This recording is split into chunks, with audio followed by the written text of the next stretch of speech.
So today, we're going to do something a little different. Instead of tackling a huge, broad topic, we're going to go deep on one single homeopathic remedy, Rhus Toxicodendron. And the way we're going to understand it isn't through some dry textbook, but through a really powerful human story from the case files of Dr. Narendra Gupta. All right, let's dive right in. You see, the key to really getting this remedy isn't the plant it comes from, it's the person who needs it. So let's meet the woman who's right at the heart of this story. These are her own words. She said, "I feel like my life is halved. If something happens to me, my children's world will be destroyed." I mean, you can just feel the crisis in those words, right? This was a woman whose mother had died suddenly, just 12 days earlier. And now, she's not just grieving, she is absolutely consumed by this terrifying new fear for her own kids. And things were bad. I mean, really bad. For days, she was just weeping uncontrollably, couldn't sleep, couldn't eat. But then, something new and alarming started happening. She felt this pain in her chest, and it was shooting down her left arm. In her mind, she was convinced she was having the exact same heart problems that her mother had. The panic just skyrocketed, and that's when she finally called for help. Now, in homeopathy, the job of the practitioner is to look past just the surface symptoms. I mean, the grief was real, the chest pain was real, but they were like arrows, pointing to something much, much deeper, the actual root of all her suffering. So you have to ask, right, what was it? She'd been grieving for almost 2 weeks. Why call the doctor now? It wasn't just about the sadness or even the chest pain. The thing that pushed her over the edge was something else entirely. And here's the absolute crucial point. Her primary fear, it wasn't for herself. It was for her children. If I die, who's going to take care of them? That was the thought that was driving the panic. Her entire world, the one she had so carefully built for her family, felt like it was about to just completely collapse. And this brings us to the very specific mental state the homeopath identified, a fear of disaster. It's this bone-deep terror that one single, sudden event is going to shatter everything you hold dear. For this woman, her own death, well, that was the earthquake that would completely level her children's world. Everything would be lost.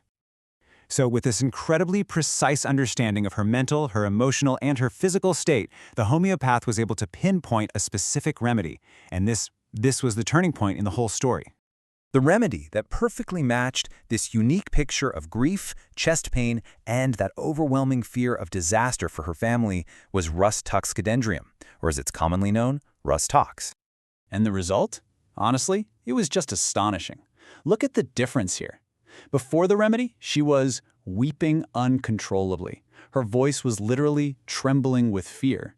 And afterwards, her voice was calm and normal. She herself said, "I feel much better. A lot has changed." It was a complete and total transformation. And get this incredible shift didn't take days or weeks. According to the case report, this whole thing happened in about an hour and a half after just one single dose of the remedy. The acute crisis was over. Okay, so the emotional storm passed. But how does this connect to the physical body? Let's pivot now from this intense mental state to understand the remedy's core physical nature. Because in this approach, the mind and body are always deeply connected. You see, the patient's mind was in constant anxious motion, a state of mental restlessness. And this is a perfect mirror of what Rhus Tox is most famous for on the physical level, physical restlessness. It's one of the main remedies for conditions where a person just cannot stay still. And that restlessness is driven by a really specific pattern of pain. It works like this. When you're at rest, the pain and stiffness start to creep in. Then, that first movement you make is the absolute worst.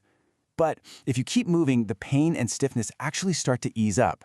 It's this constant need to move to find relief that really defines this remedy. So think about this for a second. We identified this one remedy through a state of intense emotional grief, but it has this huge range of physical applications.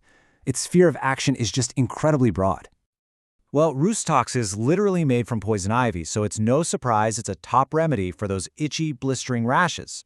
But it's also a go-to for things like arthritis, sciatica, and back sprains. You know, conditions that often have that classic stiffness that gets better with motion. It's also used for skin conditions like weeping eczema and shingles, and even certain fevers, especially when the symptoms feel worse in cold, damp, rainy weather. All right, let's bring all of this together. We've seen the acute emotional state. We've seen the wide range of physical symptoms. But what is the deepest layer? What's the fundamental essence of the person who might need Rhus Tox? Well, according to the analysis of Dr. Mayur Mahajan, the core is a profound state of selflessness. And we're not just talking about being a nice, caring person. This is a state where your own health, your own needs, they are consistently the absolute last priority. The driving force behind everything is caring for others and the deep fear of not being able to do it. And this quote from one of Dr. Mahajan's patients just sums it up perfectly. I think of myself last. First my family, my kids. The worry isn't what's going to happen to me, it's what's going to happen to my kids, to my family, if I can't be there for them. And that brings us right back full circle to the mother at the beginning of our story whose panic was triggered by the thought of her children's world being destroyed. And that leaves us with one final thought to chew on.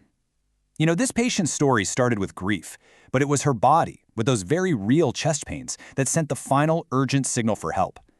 It really makes you wonder, doesn't it? How often are our physical symptoms just the body's last resort, its way of telling a story that our mind is simply too afraid to speak out loud?